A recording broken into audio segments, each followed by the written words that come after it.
Alright, what's going on, guys? Welcome to another edition of the Full Court Press.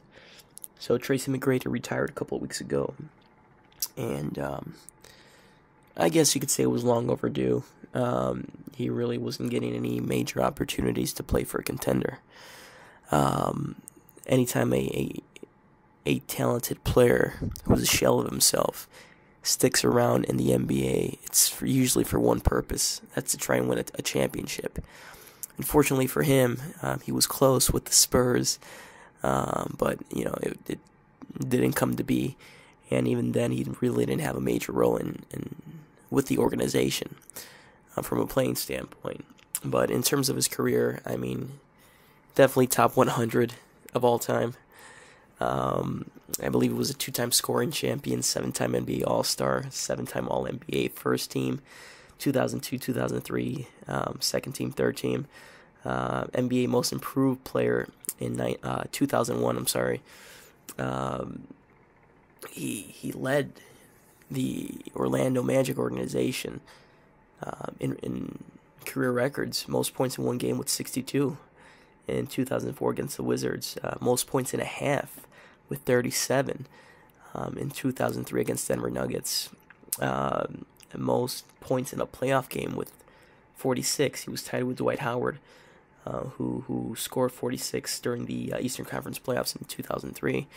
Most three-point field goals made in one half with 8. The guy was a shooter, guys. He was definitely a scorer. One of the most athletic personalities you would ever find in the NBA. You saw him showcase his dunking ability in 1999, going toe-to-toe with third cousin Vince Carter.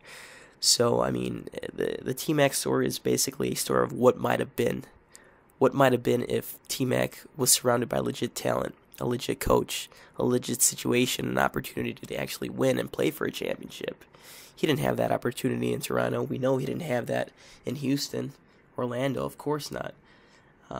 His real opportunity was his last year with the Spurs, and we know how that went.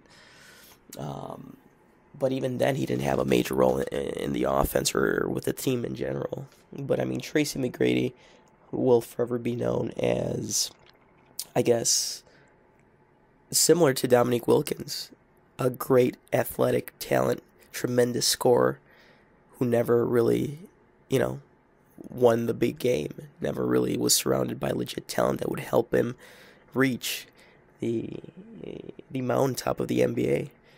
But overall, I mean, the guy was a beast. You can't say enough about Tracy Mcgrady. I wish guys like Tmac, Allen Iverson, once great players who are now a shell of themselves, so to speak, who could still contribute somehow to a team, never get the opportunity. I never understood that. Never understood how guys like Kurt Thomas could still be playing in the NBA and not really provide anything other than experience, and yet an Allen Iverson, a Tracy Mcgrady can't get the same opportunity. I never understood that. But I mean, Tmac has left the doors open. He says he might consider playing overseas, and you hate to see that with such a great NBA player who gave a lot to the game of basketball from an NBA standpoint, having to really take lesser opportunities in other countries. So it's unfortunate, but it is what it is. Anyways, Tmac, is he a Hall of Famer? Of course he's not. I mean, that's my opinion. I just don't think he's done enough as a leader. Championships define who you are as an NBA player.